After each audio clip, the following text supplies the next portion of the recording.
is dit die wit paus of die swart paus deel 5. Ek is professor Hannes Redlinghuis van die Eerste Gemeente van Java Chuan, Suid-Afrika, Victoria, Montana, ook internasionaal. Sal dit gebeur dat jy dalk enige van my boeke in belang stel. Ek dink spesifiek aan die 2 sterels tot die boek van Openbaring, wat baie van die inligting wat ek hier hanteer reeds in het. So dit is nodig dat u hom sal kry. Dit is 'n A4 boek, so 460 bladsye en 25 jaar van my lewe net in navorsing sonder die tyd om die boek te skryf.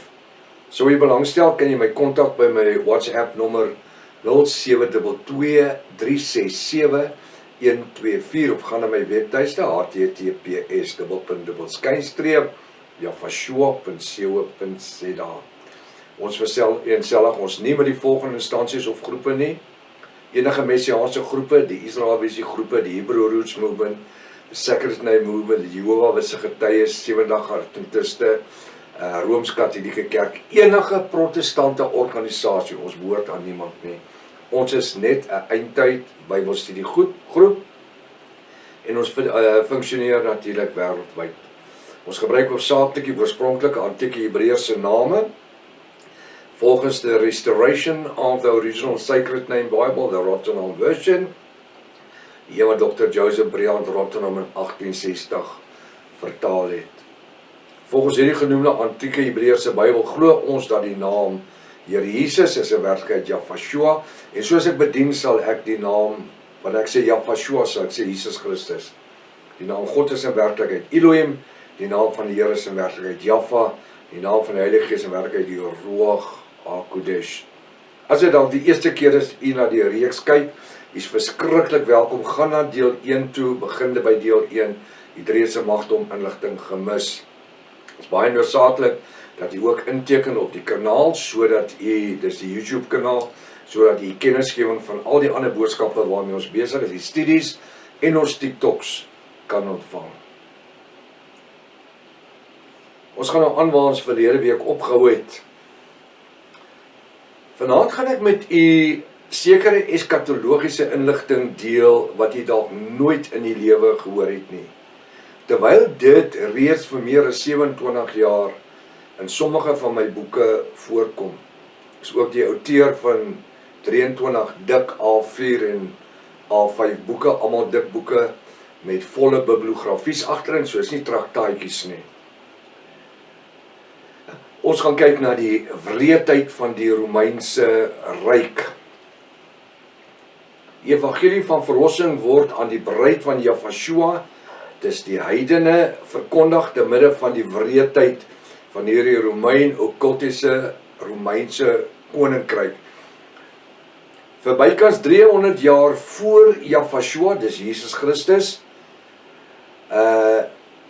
was net die songod aanbid. Verstaan ons wat ek nou sê?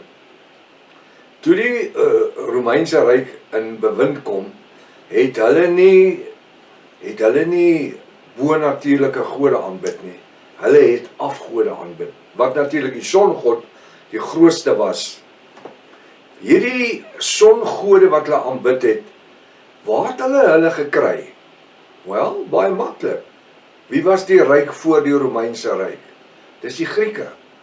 En die Grieke het verskeie afgode aanbid. Vandag nog daar in die Parthenon kan jy gaan kyk en jy kan Zeus se beeld sien en jy kan Isis se beeld sien en so kan jy verskillende beelde daar gaan sien, songode wat vandag nog erken word as gode by van hierdie nasies.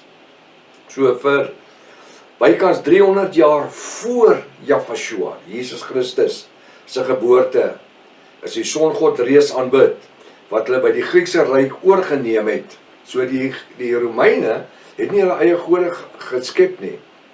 Eers latere jare, meer as 300, 400, 500 jaar later, het hulle eers hulle eie gode begin skep, wat hulle dan oorspronklik by die Grieke geërf het. Hulle sin gemaak het. Gode soos Nimrod, die songod, Sy moeder Semiramis, nou Nimrod en Semiramis het reeds 'n rol gespeel in die Romeinse tyd. Nimrod, die songod, was hy genoem gewees. Semiramis, the Queen of Heaven, wat natuurlik later dan vir hulle dan Moeder Maria en Liewe Jesus sou word, die beelde waar sy staan, nee, dit is die songod wat vasgehou word deur sy moeder Semiramis. Die Egiptiese god Ra, wat natuurlik 'n Griekse god is, die Griekse god wat die Egiptiese god Ra word in die Griekse tyd dan Zeus. Wat wanneer die Romeinse ryk dan later verander hulle die woord Zeus na Isis. Na ISIS of ISEIOUS, Isos of Isis.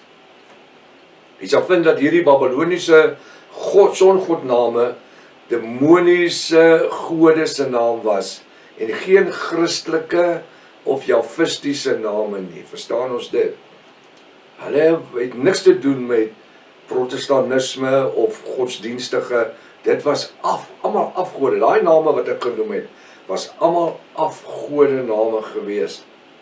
En 'n goeie boek om te kry waar jy baie goeie inligting kan kry is Alexander Hislop se, ek dink ons sommer net aan Alexander Hislop se boek The Two Babylons. Hy was verban gewees vir baie jare. Ek het oorspronklik een van hulle wat ek nie wil sê ook in my hande gekry het nie. En vandag is hy nie meer verban nie. Hulle het die, soos hulle sê in Engels, die ban het hulle gelig en vandag is hy beskikbaar, né? Baie goeie boek om te kry. The Two Babylons, by Arthur Hislop. Ons gaan later in hierdie studie vind hoe van hierdie songode name, wat ons nou net genoem het, hulle weg in die Rooms-Katolieke kerke, die protestante en charismatiese kerke sal invind. Wanneer verskillende name in die protestante Bybels invertaal word, vernaam daar by die 1611 King James Bible, wat tot vandag in 2026 voortlewe, luister mooi, as Christelike gode name. Hoop jy het nou mooi gehoor wat ek gesê. Die krag van die bo-natuurlike evangelie van Jahvashua. Nou sien ons dat 300 voor Jahvashua word die Romeinse ryk gebore. En dan wanneer ons by Jahvashua kom, dan is die Romeinse ryk beheer hy die hele aarde. Hy beheer die hele aarde. Hulle is 'n verskriklike wrede regering gewees en hulle het, as jy in hulle pad is, het hulle jou doodgemaak. So maklik soos dit. Te midde van die wreedheid van die Romeinse regering meer as 2200 jaar gelede, dis in die tyd van Jahvashua, preek Jahvashua met gesag en mag oor die bo-natuurlike koninkryk van sy vader Jahwe die Almagtige, soos u hom ken, die Here God. Jahvashua, dis Jesus Christus, preek met autoriteit en mag. Nou sy naam kon nie Jesus Christus wees nie, want die woord Christus is eers 327 na Jahvashua geskep deur ene Konstantyn, en die naam Jesus is eers in die 16de eeu geskep, 1524 om presies te wees, want daar was nooit die letter J in die Grieks of in die Hebreëse alfabet gewees nie. Jy kan dit sommer net op eie gaan kyk, ek sê dit altyd, tot vervelings toe nou aan. Maar ek hoor, niemand sê vir my, prof, ek het gaan kyk en ek het dit so gekry nie. En Aya Kuluwa, they do not talk about it. Hulle mag nie. Hierdie bo-natuurlike koninkryk van Jahwe Almagtig word verkondig deur Jahvashua, die seun van Jahwe Almagtig, dis die Vader. En hy preek oor 'n koninkryk, Jahvashua preek oor 'n koninkryk, wat elke ander koninkryk op die aarde sal oorweldig. Nou die oorgrote meerderheid koninkryke is van Babylon, 570 voor Jahvashua, wanneer koning Nebukadneser die droom van die beeld, ons het met dit begin, Babylon, Mede-Perse, Griekeland, Rome, en dan die twee voete, die yster en die klei met die 10 tone, wat aan mekaar meng, maar wat nie inhou nie, dit word verbrysel, of dit skeur uit mekaar uit, en dan is daar 'n groot berg, dis Vader Jaffa, en dan is daar die klip Jafashua, Jesus Christus, wat loskom, en die beeld aan sy voete verbrysel. So hier verkondig Jafashua 2200 jaar gelede, aangaande 'n koninkryk, wat al hierdie koninkryke gaan verbrysel, van bo tot onder. Hoe? Deur middel van die klip koninkryk. Nie klap nie, klip, K-L-I-P, die klip koninkryk. Wie sê hy? Dis Jafashua, of Jesus Christus se koninkryk. Hy sê, dit sal alle koninkryke verbrysel. Dit tot niet maak. En dan sal die wind kom en dit wegwaai. Die wind, die atomiese wind. Tydens die slag van Armageddon, het jy geweet dat missiele wat ontplof, atoommissiele, veroorsaak atomiese wind, en dis wat die geboue laat wegraak, so stof, platval, en mense die vleis van hulle beenderre afbrand, verskriklike hoë hitte, maar dit kom gepaard met 'n wind, en dis die wind, wat hy sê, nadat hierdie klip die beeld aan sy voete gevang het, geslaan het, dan kom hierdie verskriklike wind, en hy neem alles weg, die atomiese wind, wat natuurlik jy kan sien, sal daarso in Openbaring 20 vers 8, wanneer Jaffa net 'n woord uit die hemel uitspreek, en vuur net uit die hemel uit sal neerdaal. So Jafashua preek oor 'n koninkryk, wat elke koninkryk op die aarde gaan verwoes. Want hy dit wat Jafashua preek, 2200 jaar gelede, is maar net wat Vader geopenbaar het, vir Daniël, 570 jaar voor dit. So 570, so 770 van Jafashua af, 570, kom ons net regkom, en dit is 2200 van hierso, is 2700 jaar terug. Wys Jaffa plus minus, wys Jaffa reus vir Daniël tydens Nebukadneser se droom, hoe hierdie klip, die klip koninkryk, die beeld gaan vernietig. Hy sê hy sal elke ander koninkryk op die aarde gaan veroorweldig en vernietig.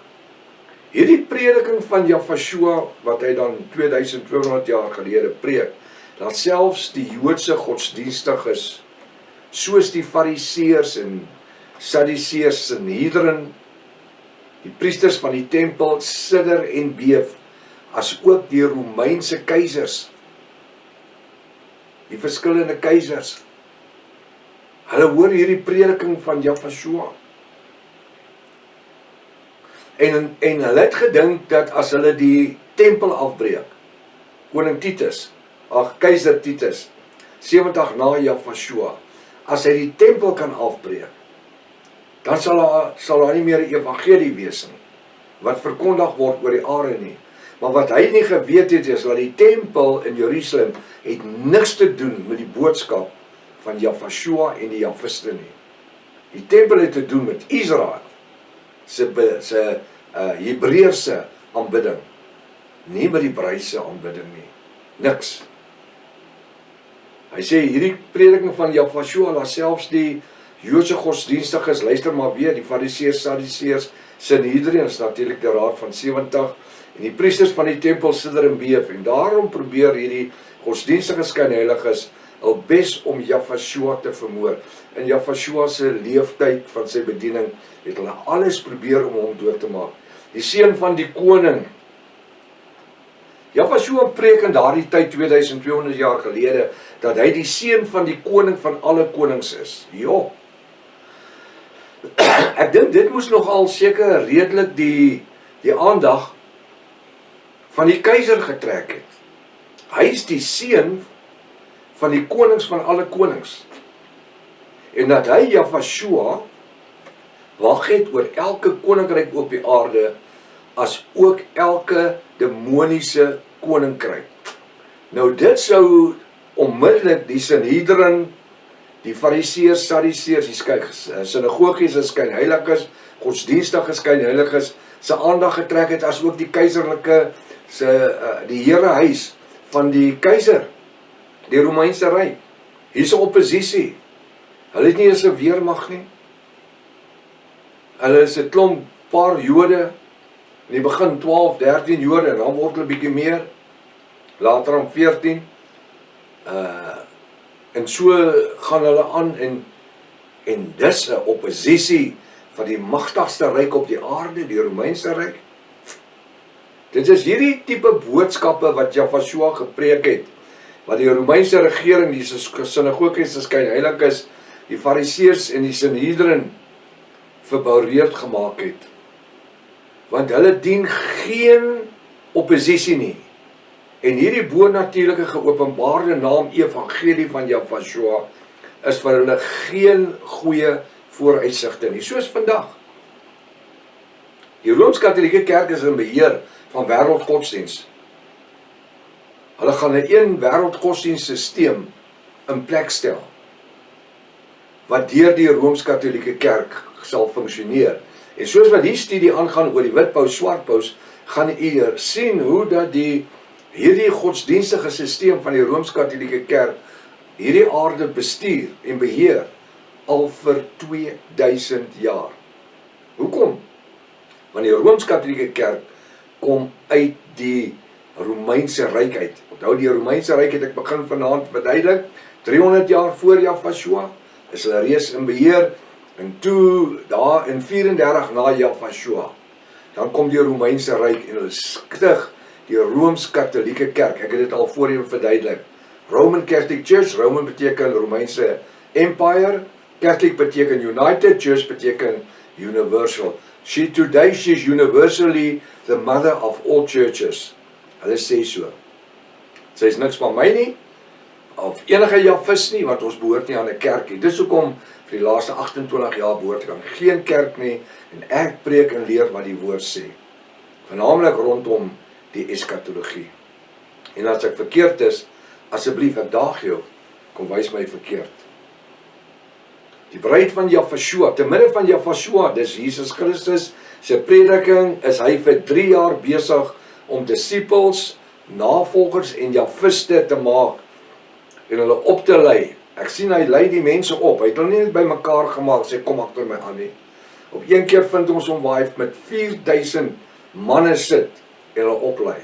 By ander keer 5000 manne, dis sonder die vrouens en die kinders en die jong mense, sit hulle daar soveel sodat hulle nie eers dorp toe wil gaan om te gaan kos kry nie. Jafashua moes die visies en die brood vermeerder om hulle te voed. Jy praat van boodskap, die weg van die ewige lewe, die boodskap van die bonatuurlike geopenbaarde woord.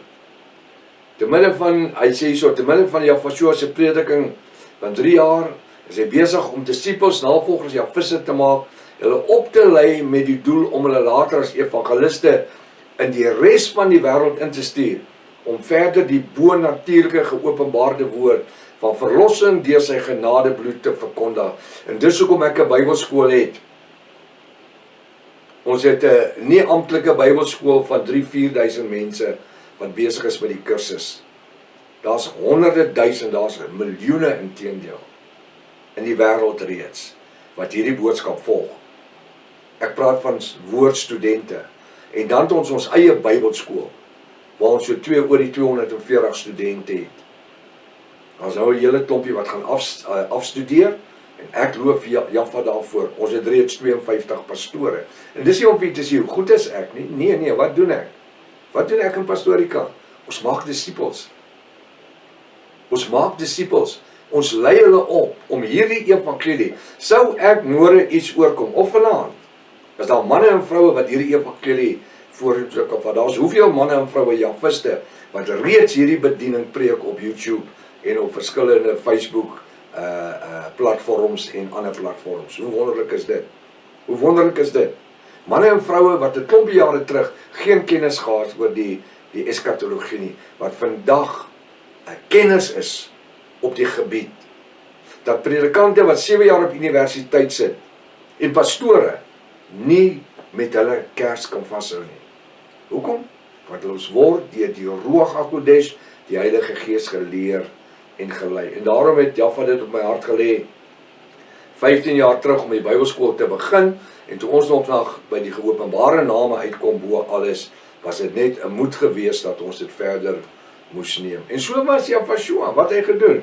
Hy het ons opgelei, hy het hulle opgelei. En dit bring vrees onder die Sanhedrin en die godsdienstiges. Die bruid van Jafashua, te midde van Jafashua se prediking, is hy vir 3 jaar besig om navolgers te maak. Die sending van Jafashua, hierdie sending van Jafashua het vir meer as 2000, 2500, 200 jaar nog nooit opgehou nie. Ja, waar Jafashua sy disippels uitstuur en ander uitstuur. Meer as 2200 jaar gelede, tot vandag in 2016, 26, nog nooit opgehou nie. Daar word daagliks disippels gemaak. Hoekom? Want die woord sê dat Jafashua het gesê, daar was daagliks by die gemeente gevoeg. Nou ek roem nie daarin nie, maar ek kan nie nalat om te sê, dis die rede, dat ons meer mense het wat bygevoeg word tot hierdie gemeente. In die laaste 4 maande, elke maand meer dan 320 nuwe intekenaars op ons webtuiste kanaal. Nie eers Groot Kerk het dit nie. En dan Jaffa al die eer, hy kry die eer. Terwyl die Bybel sê, daar is blydskap in die hemel as een siel om tot Jafashua bekeer. So wat gebeur? Hierdie sending van Jafashua het vir meer as 2200 jaar nog nooit opgehou nie. En dit is die gevolg dat miljoene der miljoene wedergebore bruid dan geslag na geslag hierdie evangelie van genade verkondig met verwagting van die wederkoms of die parousia van Jafashua vir sy bruid aan die einde van Openbaring 3 vers 22. Wanneer die tydperk van genade tot sy einde sal kom en die antichrist geopenbaar sal word. Wat 'n voorreg. Ja, die Bybel sê hy kom soos 'n dief in die nag. Nee, nie vir die bruid nie. Nie vir die Jafiste nie. Hy kom vir die kerke soos 'n dief in die nag, want hulle sit vas aan die slaap. Hulle is die 5 maagde wat nie genoeg olie gehad het nie, die kerke. Hulle is virgins, hulle is rein, nog nie 'n seentjie het aan hulle gevat nie. Hulle lyk baie mooi en alles. Maar hulle het nie geweet om genoeg olie saam te vat nie, toe hulle die bruidegom moet gaan ontmoet nie. Dan het jy die ander 5 maagde, wat rein is, Jafistiese maagde, wat genoeg olie saamgevat het. Hoekom? Want hulle het geweet die bruidegom kom na middernag. Nou maar prof, die Bybel sê hy kom soos 'n dief in die nag. Gaan kyk na 1 Tessalonisense hoofstuk 5. Dan vers 1, vers 2 sê hy kom soos 'n dief in die nag. En in die volgende vers sê hy, maar julle broeders, wie is die broeders? Dis die bruid, dis die Jafiste. Hy sê, julle weet, hy kom nie soos 'n dief in die nag nie. Hoekom? Want die bruid kan tel, ons kan sommetjies maak. Ons het nie 'n calculator nodig nie, sommer als net so. So, wat gebeur? In Jafashua se tyd, preek hy die evangelie van verlossing.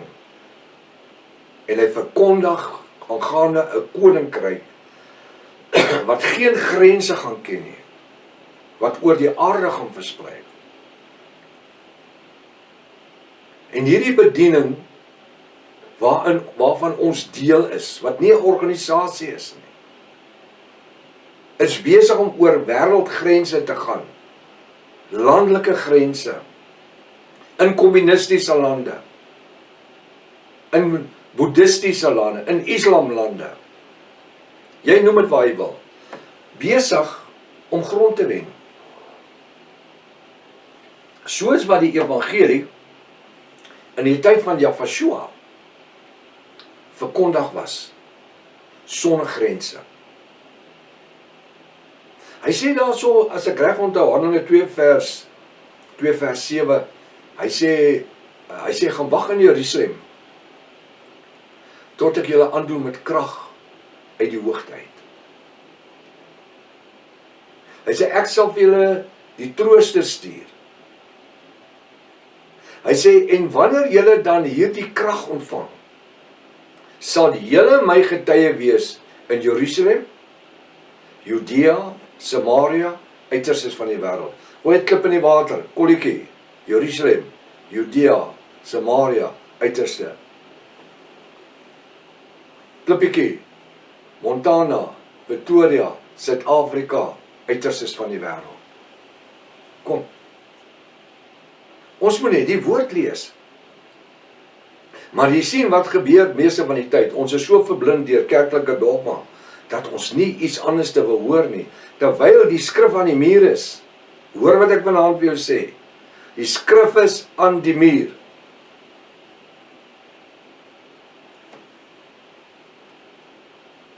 Ek gaan nie nou oor Donald Trump praat en al die dinge wat daar aangaan nie. Die skrif is aan die muur. Die profesies is besig om vervul te word. Meer as 2000 jaar gelede, dit is juis hierdie geweldige herlewing en die bonatuurlike geopenbaarde naam van Jahweh, wat veroorsaak dat die Romeinse regering hierdie groep Jahwiste so vrees. Hulle was nie Christene nie. Oh, they were Christians. Hulle was nie Christen nie. 'n Christen is 'n Katoliek. Het jy dit geweet? Ja. Die Bybel sê nie dat Jahweh se navolgers was Christene nie. Die Katolieke het die woord Christian geskep. 325 tot 327. Hoekom 2 jaar? Dit was die Council of Nicaea. Dit is 'n groot vergadering van 2 jaar. En daar's Katolieke dogmatiek geformaliseer. En ene Constantyn, wat die Pontifex Maximus was, the Vicar of Christ, hy skep die woord Christen vir die Katolieke se identifikasie. So as hulle praat van 'n Christen, dan sien hulle ou met 'n kruis. Is ek reg? Natuurlik. Daar was nooit 'n kruisbediening nie. Tydens die Council of Nicaea word die kruisbediening geskep. Daar was kruise, ja, al 300 jaar voor Jahweh, het jy dit geweet? Toe die Romeinse regering in beheer kom, 300 jaar voor Jahweh, toe gebruik hulle 'n houtkruis, wel verskillende soorte. Anders sê is 'n paal, anders is 'n kruis, maar kom ons praat van 'n kruis, want ons ken 'n kruis so. Dan gebruik hulle 'n houtkruis om moordenaars en vandaliste en ander ouens wat veroordeel is. Hulle het nie sommer net in tronke aangehou nie. Die ernstige crimes het hulle op 'n kruis vasgemaak met toue. Hy hang daar en hy kry nie kos, hy kry nie water, is 'n stadige dood. En weet jy hoekom het hulle dit gedoen? Dis 'n wrede dood. Ek het reg in die begin van vanaand se studie vir gesê, hulle was wrede mense, die Romeine. Hulle wil hê die mense wat daar verbystap moet sien, hier hang 'n ou wat besig is om stadig dood te gaan. Daar sit 'n Romeine soldate daar. Jy kan nie vir hom kos of water gee nie. Die kraaie kom, hulle pik sy oë uit. Hulle begin sy vleis eet voor hy sterf. So met ander woorde, 'n kruis was 'n martelhout wat die Romeinse ryk ontwerp het om mense mee dood te maak. En dis hoekom Jahweh op 'n kruis vasgeslaan was. Want die Bybel sê, vervloek is hy wat op 'n Romeinse houtkruis hang. Jahweh het nie sonde gehad nie. Hy het sonde kom word. Die woord sê, hy is in 'n sondige wêreld gebore, maar hy het sonde kom word. Hoekom? Want vervloek is hy wat op 'n Romeinse houtkruis hang. So hy het die vloek geword. Wat het hom die vloek gemaak? Die houtkruis. Die Romeinse houtkruis. En dan kom Constantyn 325 tot 27 jaar later. En hy verander daai vervloeking van 'n houtkruis, wat nog steeds die martelstok was wat hulle gebruik het om mense dood te maak. Dan gebruik hulle dit as 'n godsdienstige simbool. Want hulle skep die woord Christen, Christ-like. Want hulle kon nie sê like Jesus nie, want Jesus het nie bestaan nie. Verstaan jy dit? Maar Isis het vir hulle bestaan. ISIS. Nou wie was Isis? Kan u onthou by die begin van die studie, het ek vir die gode genoem, Nimrod songod, sy ma Semiramis queen of Heaven, die Egiptiese god, songod Ra, die Griekse god, wat so also Griekse god Zeus, en dan die Hebreërs, die Romeinse god Isis, wat natuurlik Zeus is, wat Isis word vir hulle. En wanneer hulle dan tussen 100 en 127 na Jafashua die LX skep, wanneer hulle die LX skep, die Griekse LX, dan noem hulle hom nie meer Jafashua nie, hulle noem hom Isis. En van daar af, vir die volgende 1400 jaar, verwys die Katholieke in hulle Bybels na Isis, want daar was nooit 'n Jesus gewees nie. So dan maak Konstantyn by die Council of Nicene, 327 na Jafashua, dan gee hulle goddelike status aan 'n houtkruis. En hulle bepaal dat elke priester en elke paus en elke non 'n katholieke houtkruis dra. Wat is die houtkruis? Dis 'n vervloeking. Wat is enige soort kruis? Dis 'n vervloeking. Dit trek demone. Gaan kyk maar net, en ek gaan afsluit basies met dit. Gaan kyk na in elke geslag mense, is daar hierdie demoniese Dracula films, waar hierdie ou kom en hy kom by die meisie aan die nek, 'n vampire, Dracula vampire, by die meisie aan die nek. Hoe gaan daai ou dood? In elke storie. Hulle speel in katholieke kathedrale af, katholieke kerke. Hoe gaan daai bloeddorstige vampire dood? Wel, die katholieke priester kom en hy haal sy houtkruisie af, en wanneer daai ou nou daar lê, dan kom druk hy hom hier op hom. Weggesy. Nou wat wys dit? Dit wys dat die houtkruis het autoriteit om vampires weg te vat. Terwyl Jafashua sê, julle as bruid het die reg en die mag om duiwels en demone uit te drywe, as ook die werke van Satan te verbreek. Hulle wys vir jou dat net die priester het die mag om 'n demoon uit te dryf. Nee, dis aan elke een van ons gegee. Die Katholieke Kerk wys vir jou die kruis, die Christelike simbool, die kruis is wat die werk doen. Nee, die een wat op die kruis was, is die een wat die verlossing bewerkstellig het. Nie die kruis nie, die kruis was 'n vervloeking. Hy wat op die houtkruis gehang het. So waar kom Christendom vandaan?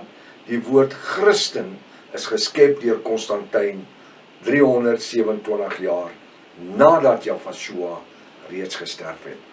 Nou wat ek gaan doen, ek is nie klaar hierso nie, ek gaan net so bietjie nog oor dit sê in die volgende geleentheid as ons by mekaar kom. Het jy wat inligting gekry vanaand? Oordink dit, gaan doen jou eie Bybelstudie, bid oor dit. En vra vir Jaffa, dis Jesus Christus, vir u wat nog nie weet, dat sy naam nooit Jesus Christus kon wees nie. Hoe jammerlik. Maar kom ons werk met dit. Vra hom om ons oë oop te maak, sodat u die waarheid kan ervaar. Tot volgende week, as Vader lewe gesondheid spaar. Maranatha. Jafashua kom weer. Halleluja.